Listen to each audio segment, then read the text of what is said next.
শুনছেন গীতাঞ্জলি প্রচার তরঙ্গে। এখন শুনবেন অনুষ্ঠান শিক্ষাঙ্গন থেকে। অনুষ্ঠানটি স্টুডিওর বাইরে থেকে রেকর্ড করে এনেছেন সুইটি প্রামাণিক।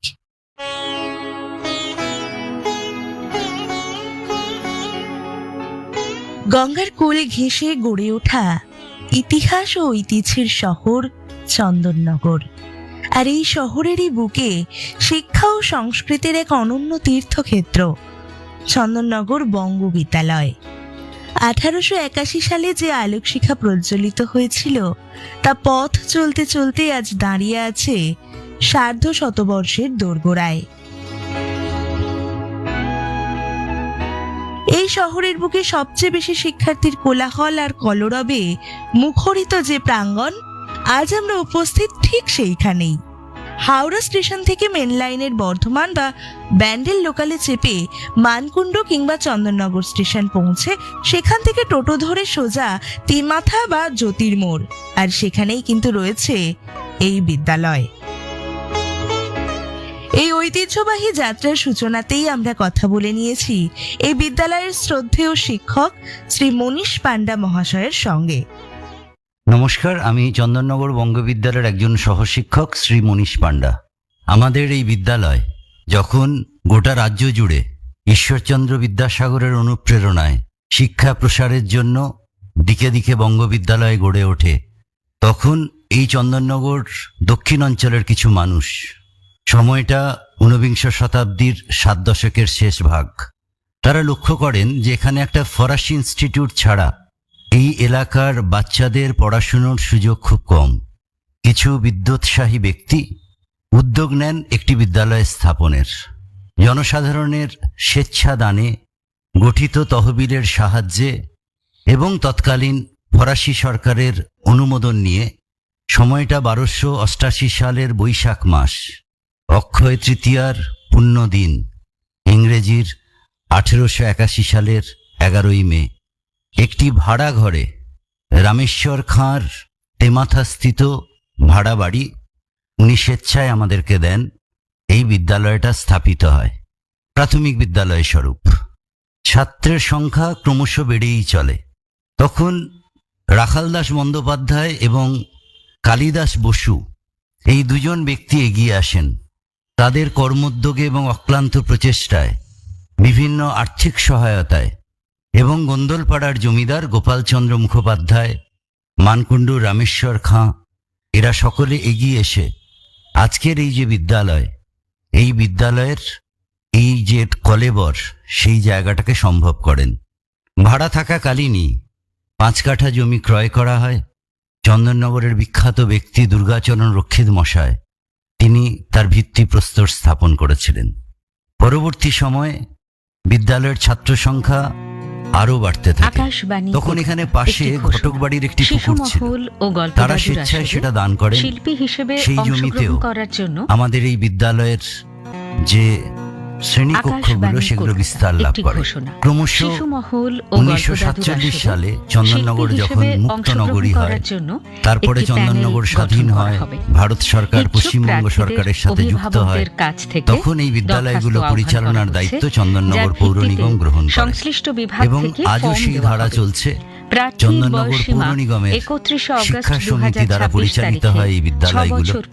আমাদের কাছে অত্যন্ত আনন্দের বিষয়, দীর্ঘদিনের প্রচেষ্টায় এই বিদ্যালয়ে আজকে এই শহরের অন্যতম শ্রেষ্ঠ বিদ্যালয় এবং ছাত্র সংখ্যার নিরিখে সবচাইতে বেশি সংখ্যক ছাত্রছাত্রী আমাদের বিদ্যালয়ে পাঠ গ্রহণ করে। এখানটায় অবশ্যই প্রণিধানযোগ্য, আমাদের এইখানটাতে যেহেতু পাশাপাশি কতগুলো জুট মিল আছে, সেখানকার বাচ্চারা আমাদের বিদ্যালয়ের ছাত্র, তাদের পাঠ গ্রহণে অসুবিধে হওয়ার কারণে আমাদের এইখানটাতে একটা সময় নৈশ বিদ্যালয় স্থাপন করা হয়, যাতে আমাদের বাচ্চারা তাদের পড়াশোনার ক্ষেত্রে কোনোভাবে পিছিয়ে না পড়ে। এবং দীর্ঘদিন এই আবেদনপত্রে প্রয়াস গ্রুপের প্রত্যেক সর্বজন সদস্যের প্রশংসিত হয়ে নাম, বয়স ও পরিচালিত হয়। রেজিস্ট্রেশন পরের নাম্বারের দিকে ছাত্রছাত্রীর উল্লেখ সংখ্যা থাকবে। কমে যাওয়ার কারণে ফর্মে বিশ্ববিদ্যালয়টা প্রার্থীর বন্ধ বয়সের হয়। উল্লেখ খুব অবশ্যই থাকবে। স্বাভাবিকভাবেই বোঝা যাচ্ছে যে ফর্মের সঙ্গে দিতে 1881 হবে সালে যে প্রার্থীর বিদ্যালয় বয়সের প্রতিষ্ঠিত হয়েছে প্রমাণপত্রের তার কৃতি প্রত্যয়িত নকল। ছাত্রছাত্রীরা গোটা পৃথিবী এছাড়া জুড়ে ছড়িয়ে আছে। ফর্মে উল্লেখ থাকতে এটা হবে বলতে খুব দ্বিধা অভিভাবকের হয়, কারণ postal একজনকে address, বললে বাকি 10 WhatsApp জনের নাম নাম্বার, আমরা অস্বীকার ফোন করে ফেলব। নাম্বার ও কিন্তু ইমেল নাম না আইডি। করেই বলি ফর্ম আকাশবাণী যে প্রায় ভবনের প্রতি বছর শিশু মহল ইয়াং বিভাগে এসে সায়েন্টিস্ট নিতে হবে অ্যাওয়ার্ড 31 আমাদের আগস্ট ছাত্র 2026 সরাসরি এখান থেকে নাসাতে 8ই অংশগ্রহণ, সেপ্টেম্বর 2026 আমাদের ছাত্র পর্যন্ত। শুধুমাত্র সরাসরি সোম অলিম্পিয়াডে থেকে ভালো রেজাল্ট শুক্রবার করে চেন্নাই দুপুর ম্যাথমেটিক্যাল 11টা ইনস্টিটিউটে থেকে বিকেল অংশগ্রহণ, 4টে অবধি। রাসেল গ্রুপ অফ ফর্ম জমা দেবার ইউনিভার্সিটিজ, শেষ তারিখ সেখানটায় 11 আমাদের সেপ্টেম্বর ছাত্রছাত্রীরা অধ্যাপনার কাজে 2026। নিযুক্ত। ফর্ম আমি নাম বাছাইয়ের একটাও পর বললাম না, কারণ এই স্ক্রিনিংয়ে সংখ্যাটা অনেক অংশগ্রহণ বেশি। করার জন্য এবং প্রার্থীর আমেরিকান বায়োলজিক্যাল অভিভাবকের সোসাইটি ইমেল আইডি তারও এবং সভাপতিত্ব ফোন যিনি নম্বরে করেছেন স্ক্রিনিং তিনিও এর আমাদের দিন বিদ্যালয়ের ও প্রাক্তন সময় ছাত্র। জানিয়ে দেওয়া হবে। কলকাতা মেডিকেল কলেজের ফর্মের সঙ্গে কোনো রকম সুপারিনটেন্ডেন্ট ফিস ছিলেন এই জমা দিতে বিদ্যালয়ের হবে প্রাক্তন না। ছাত্র।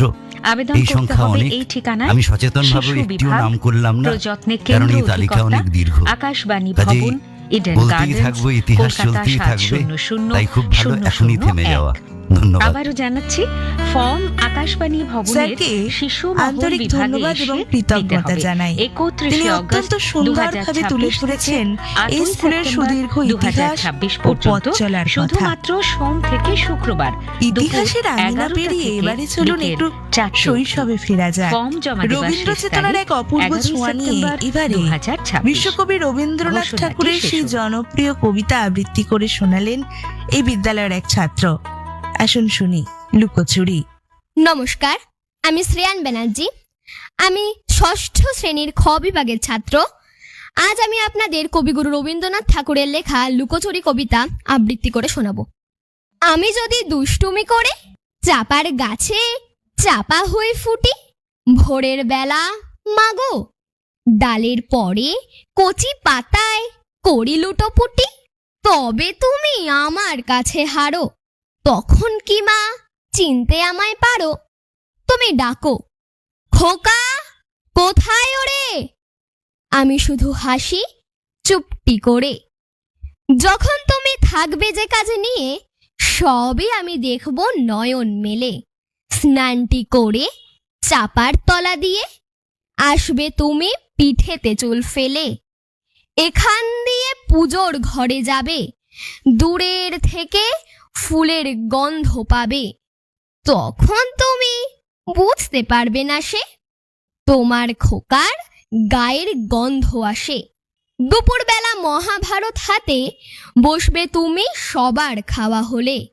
গাছের ছায়া ঘরের জানালাতে পড়বে এসে তোমার পিঠে কোলে। আমি আমার ছোট্ট ছায়াখানি দোলাবো তোর বইয়ের পরে আনি। তখন তুমি বুঝতে পারবে না সে তোমার চোখে খোকার ছায়া ভাসে। সন্ধ্যাবেলা প্রদীপখানি জেলে যখন তুমি যাবে গোয়াল ঘরে, তখন আমি ফুলের খেলা খেলে টুপ করে মা পড়ব ভুঁয়ে ঝরে। আবার আমি তোমার খোকা হব, গল্প বলো তোমায় গিয়ে কব। তুমি বলবে দুষ্টু ছিলি কোথা, আমি বলবো না সে কথা। ধন্যবাদ। কি অদ্ভুত মিষ্টি এক অনুভূতি, তাই না? ছোটদের এই নিষ্পাপ উচ্চারণই তো স্কুলের প্রাণ শক্তি। অনেক অনেক শুভকামনা রইল এই ছাত্রের জন্য। ইতিহাস থেকে শৈশব এই দুইয়ের মেলবন্ধনে স্কুলটি কিভাবে দিনে দিনে এগিয়ে চলেছে তার সামগ্রিক ছবি ইতিমধ্যেই বক্তব্যের মধ্যে দিয়ে তুলে ধরেছেন এই বিদ্যালয়ের একজন শিক্ষক মহাশয়। আর এবারে এই বিদ্যালয়ের পড়াশোনা, পরিবেশ, সামগ্রিক রূপরেখা আমাদের সামনে বক্তব্যের মাধ্যমে ফুটিয়ে তুললেন এই বিদ্যালয়ের একজন দিদিমণি। আমি চন্দননগর বঙ্গবিদ্যালয়ের একজন সহশিক্ষিকা মানসী মুখার্জি। আমি এই বিদ্যালয়ে যোগ দিই 1997 সালের 3রা নভেম্বর। আমার সঙ্গে আরও দুজন শিক্ষিকা যোগদান করেন। চন্দননগর বঙ্গবিদ্যালয়ের কাছে এটা একটা বৈপ্লবিক সিদ্ধান্ত, কারণ এই বিদ্যালয়ে এর আগে কোনো মহিলা ছিলেন না। এই সময় আর একটা বৈপ্লবিক সিদ্ধান্ত নেওয়া হয়, সেটা হচ্ছে একাদশ এবং দ্বাদশ শ্রেণীতে সহশিক্ষার ব্যবস্থা। এর আগে আমাদের শুধুমাত্র ছেলেরাই পড়তো এই বিদ্যালয়ে, কিন্তু তার সময় প্রথম 2001 সালে ছেলে এবং মেয়েরা একসঙ্গে পড়তে শুরু করে। আমাদের বিদ্যালয়ের পক্ষে এটা আর একটা উন্নতির দিকে এগিয়ে যাওয়ার প্রয়াস। 2005 সালে বিদ্যালয়ের 125 বছর উদযাপন হয়। সারা বছর ধরে বর্ণাঢ্য শোভাযাত্রা, বিভিন্ন অনুষ্ঠান, বিদ্যালয়ে পত্রিকা প্রকাশ, বিজ্ঞান ও কলা বিষয়ের প্রদর্শনী এই বছরটিকে বিশেষ মাত্রা দেয়। এই সময়ের আরও একটি উল্লেখযোগ্য ঘটনা হচ্ছে প্রথম পণ্ডিত ঈশ্বরচন্দ্র বিদ্যাসাগরের আবক্ষ মূর্তি উন্মোচন। বিদ্যাসাগরের মূর্তির সঙ্গে আইনস্টাইনেরও একটি আবক্ষ মূর্তি আমাদের বিদ্যালয়ে প্রতিষ্ঠিত হয়। এই সময়ে আমাদের বিদ্যালয়ের একটি স্থায়ী স্টেজ তৈরি হয়, যেখানে ছাত্রছাত্রীরা নিয়মিত অনুষ্ঠান করতে শুরু করে। আমাদের বিদ্যালয়ের উল্লেখ করা প্রয়োজন যে বাৎসরিক ক্রীড়া প্রতিযোগিতা এবং সারা বছর ধরে বিভিন্ন জাতীয় এবং জেলা স্তরের যে প্রতিযোগিতা, তাতে আমাদের ছাত্রছাত্রীরা খুবই সাফল্য লাভ করে এবং চন্দননগরের বুকে বঙ্গবিদ্যালয় এক বিশেষ নাম বা বিশেষ জায়গার অধিকারী হয়ে আছে এবং হয়ে থাকবে, এই কামনা করে আমি আজকের বলা এখানেই শেষ করছি। দিদিমণিকে অনেক অনেক ধন্যবাদ জানাই। আসলে শিক্ষক শিক্ষিকাদের এই মমতা, দায়িত্ববোধ এই বিদ্যালয়গুলিকে এগিয়ে নিয়ে যায়, আর এই উপলব্ধি আমাদের বারে বারে জন্মায় শিক্ষাঙ্গন থেকে বিভিন্ন পর্ব শুনে।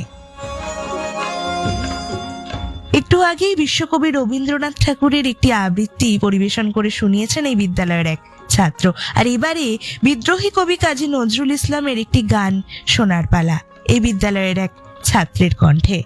নমস্কার, আমি রাহুল বিশ্বাস, আমি একাদশ শ্রেণীর ছাত্র। আমি একটি নজরুল গীতি শুরু করছি। আমার আপনার চেয়ে আপন যে জন, খুঁজি তারে আমি আপনায়। আমি শুনি যেন তার চরণের ধ্বনি, শুনি যেন তার চরণের ধ্বনি। আমারি তিয়াসী বাসনায়, খুঁজি তারে আমি আপনায়।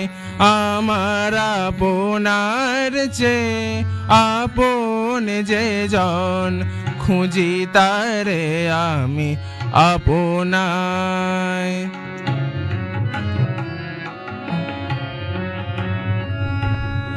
আমারি মনেরও তৃষিত আকাশে কাঁদে সে চাতক আকুল পিয়াসে।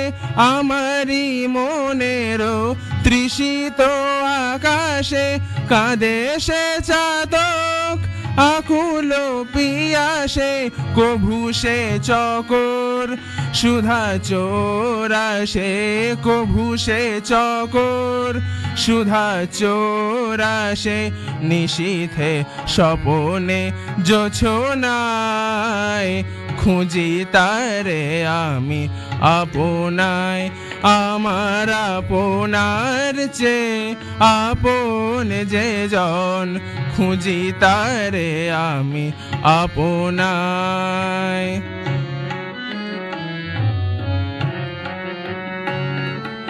আমারি রচিত কাননে বসিয়া পরাণু প্রিয়ারে মালিকা রচিয়া।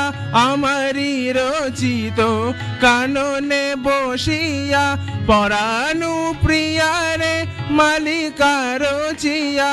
সে মালা সহসা দেখিনু জাগিয়া, সে মালা সহসা দেখিনু জাগিয়া। আপনারি গলে দোলে হায়, খুঁজি তারে আমি আপনায়। আমার আপনার চেয়ে আপন যে জন, খুঁজি তারে আমি আপনায়। আমি শুনি যেন তার চরণের ধ্বনি আমারি তিয়াসী বাসনায়, খুঁজি তারে আমি আপনায়, আমার আপনার চেয়ে আপন যে জন, খুঁজি তারে আমি আপনায়, আমার আপনার চেয়ে আপন যে জন, খুঁজি তারে আমি আপনায়।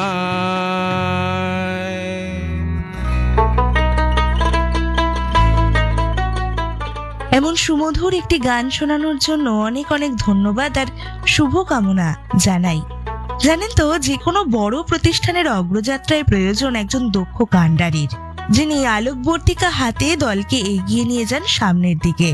বুঝতেই পারছেন, এবারে এই বিদ্যালয়ের বর্তমান প্রধান কাণ্ডারীর সঙ্গে আমরা কথা বলে নিয়েছি, অর্থাৎ এই বিদ্যালয়ের বর্তমান মাননীয় প্রধান শিক্ষক মহাশয়ের বক্তব্য এবারে শুনবো আমরা। নমস্কার, আমি শীর্ষেন্দু ঘোষাল, চন্দননগর বঙ্গবিদ্যালয়ের বর্তমান প্রধান শিক্ষক কথা বলছি। আমি 2019 সালের 24শে জুলাই এই বিদ্যালয়ে যোগদান করি। এই বিদ্যালয়ে যোগদান করার পর থেকে বা তার আগে থেকেও বিদ্যালয়ের বিভিন্ন জায়গাতে মাস্টারমশাই দিদিমণিরা যারা আছেন বা যারা ছিলেন সেই সময়, তারা যে সমস্ত কাজকর্মগুলি করে গেছেন সেগুলোরই বহন করে নিয়ে চলেছি। বিদ্যালয়ে আপনারা এর আগেই শুনেছেন যে বিদ্যালয়ে সহশিক্ষার প্রবর্তন হয়েছে। বিদ্যালয় এই মুহূর্তে চন্দননগর কর্পোরেশন এরিয়ার মধ্যে সবচেয়ে হাইয়েস্ট রোল স্ট্রেংথ যুক্ত একটি স্কুল। এই বিদ্যালয়ে একই সঙ্গে আমাদের আইসিটির প্রবর্তন আছে, ইনফরমেশন অ্যান্ড কমিউনিকেশন টেকনোলজির। তার জন্য আলাদা মাস্টারমশাই বা ট্রেনার আছেন। বিদ্যালয়ে ন্যাশনাল স্কিল কারিকুলাম ফ্রেমওয়ার্কের অধীনে 2টি সেক্টরও পড়ানো হয়। এই ভোকেশনাল 2টি সেক্টর পড়ানোর জন্য 2জন মাস্টারমশাইও ট্রেনার আছেন। আমরা রিসেন্টলি গত বছর আমরা সোলার প্যানেল বসাতে পেরেছি, যেটি আমাদের বিদ্যুৎ খরচের ক্ষেত্রে বেশ অনেকাংশেই তার বাহুল্যটা কমাতে পেরেছি। আপনারা এর আগেও শুনেছেন যে চন্দননগর মিউনিসিপ্যাল কর্পোরেশনের এডুকেশন কমিটি দ্বারা পরিচালিত যে কটি স্কুল আছে চন্দননগরে, তার মধ্যে অন্যতম হচ্ছে চন্দননগর বঙ্গবিদ্যালয়।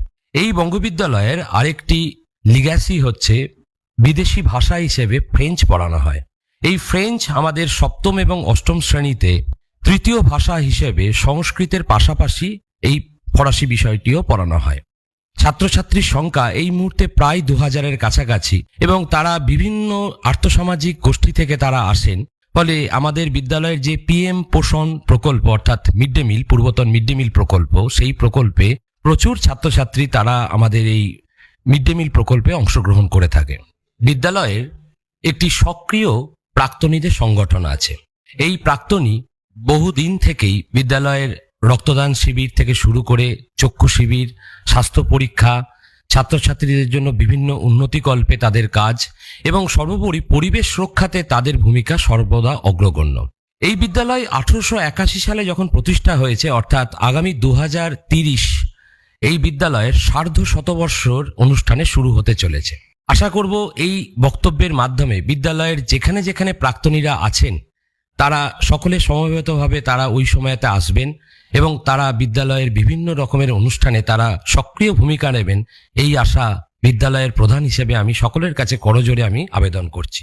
এই প্রসঙ্গে আমাদের উল্লেখ করতে হয় পূজা ভট্টাচার্য, পৃথা দত্ত, এই মেয়েরা উচ্চ মাধ্যমিক শিক্ষা সংসদের যে পরীক্ষা, সেই পরীক্ষাতে তারা বিশিষ্ট স্থান এবং রাজ্য জুড়ে তাদের অবস্থান অত্যন্ত গুরুত্বপূর্ণ স্থান তারা অধিকার করেছে।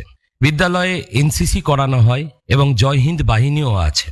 বিদ্যালয়ের আরেকটি গুরুত্বপূর্ণ বিষয় যে উচ্চ মাধ্যমিক স্তরে চন্দননগর এলাকার মধ্যে সবচেয়ে বেশি সংখ্যক বিষয় এই বিদ্যালয়েতেই পড়ানো হয়। এই প্রসঙ্গে আপনাদেরকে জানিয়ে রাখি বা বলতে আমার ইচ্ছা করছে, স্ট্যাটিস্টিক্স রাশিবিজ্ঞান পড়ানোর ক্ষেত্রে মেয়ে ছাত্রী যারা আর কি, ছাত্রীদের পড়ার ক্ষেত্রে একমাত্র হুগলি জেলার মধ্যে একটি বিদ্যালয় যেখানেতে মহিলারাও বা মেয়ে ছাত্রীরাও এখানেতে সুযোগ পায় স্ট্যাটিস্টিক্স পড়ার ক্ষেত্রে। বিদ্যালয়ে যে 26টি বিভিন্ন রকমের বিষয় আছে, বাংলা ইংরেজি থেকে শুরু করে অ্যাকাউন্টেন্সি থেকে শুরু করে বাণিজ্য বিভাগের বিভিন্ন বিষয়, কলা বিভাগের বিভিন্ন বিষয় এবং বিজ্ঞান বিভাগের বিভিন্ন বিষয়, তার জন্য বহু দূর দূরান্ত থেকে আমাদের এই বিদ্যালয়েতে ছাত্র এবং ছাত্রীরা উভয়ই পড়তে আসে। বিদ্যালয়ে ন্যাশনাল মিনস কাম মেরিট যে স্কলারশিপ এক্সামিনেশন আছে, সেই এক্সামিনেশনে প্রতি বছরই বেশ কিছু ছাত্রছাত্রী সফলতা লাভ করে এবং তারা স্কলারশিপ পাওয়ার জন্য বিবেচিত হয়। 80% বা তার বেশি মার্কস পেয়ে উত্তীর্ণ হয়েছে বিদ্যালয়ের 114 জন ছাত্রছাত্রী। এছাড়াও বিভিন্ন যে কো কারিকুলার অ্যাক্টিভিটিজের মধ্যে আমরা যদি বলি, বিভিন্ন আমাদের চন্দননগর যে বইমেলা হয় বা আশেপাশে স্থানীয় এলাকায় যে সমস্ত বইমেলা হয়, সেখানে ছাত্রছাত্রীদের যে মৌলিক লেখা বা কবিতা বিভিন্ন প্রকাশ, সেগুলো প্রতি বছরই প্রকাশ পায় এবং তারা সেখানে পুরস্কৃতও হয়। যে কারণে চন্দননগর বঙ্গবিদ্যালয় এর আগেও শিখরে ছিল, আজও আছে এবং ভবিষ্যতেও থাকবে, এটা আমরা সকলে মিলে আশা করতে পারি। ধন্যবাদ সকলকে। স্যারকে অনেক অনেক ধন্যবাদ জানাই কৃতজ্ঞতা। বিদ্যালয়ে শুধু বর্তমান ছাত্রদের গড়েই ক্ষান্ত হয় না, প্রাক্তনদের হৃদয়েও সারা জীবনের জন্য এক চেনা টান রেখে যায়। চন্দননগর বঙ্গবিদ্যালয়ের প্রাক্তন ছাত্ররা আজও ঠিক ততটাই সক্রিয় যতটা তারা ছিল তাদের ছাত্রাবস্থায়। এই অনুষ্ঠান তো আসলে এক মিলন বন্ধন, অতীত আর বর্তমানের এক মেলবন্ধন ঘটল এই অনুষ্ঠানেই। এই বিদ্যালয়ের 2 প্রাক্তন ছাত্রকে আমরা আজ আমাদের মধ্যে পেয়েছি। তারা আমাদের এবারে এক সুরের ভিন্ন জগতে নিয়ে যাবে। একদিকে কিপ্যাডের আধুনিক সুর, অন্যদিকে তবলার চিরায়ত ছন্দ, আর এই দুইয়ের মেলবন্ধনে জমে উঠেছে পরবর্তী উপস্থাপনা। এখন যন্ত্রসঙ্গীত পরিবেশনা, কিবোর্ডে প্রাক্তন ছাত্র জয় রানা এবং তবলা সঙ্গতে জিৎ রায়।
সত্যি অসাধারণ সুর আর ছন্দের এমন যুগলবন্দি সত্যি মন ছুঁয়ে যায়।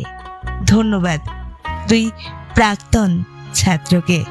স্কুলের সঙ্গে এই আবেগ আর ভালোবাসার বাঁধন যেন সারা জীবন এমন ভাবেই অটুট থাকে।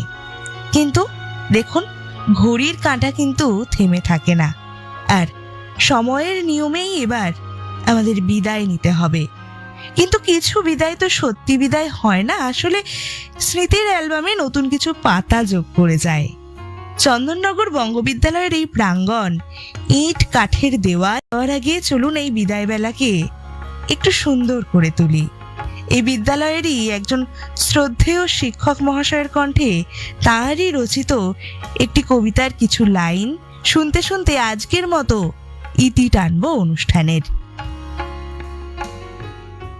আমি পিনাকি ঘোষ, চন্দননগর বঙ্গবিদ্যালয়ের সহশিক্ষক।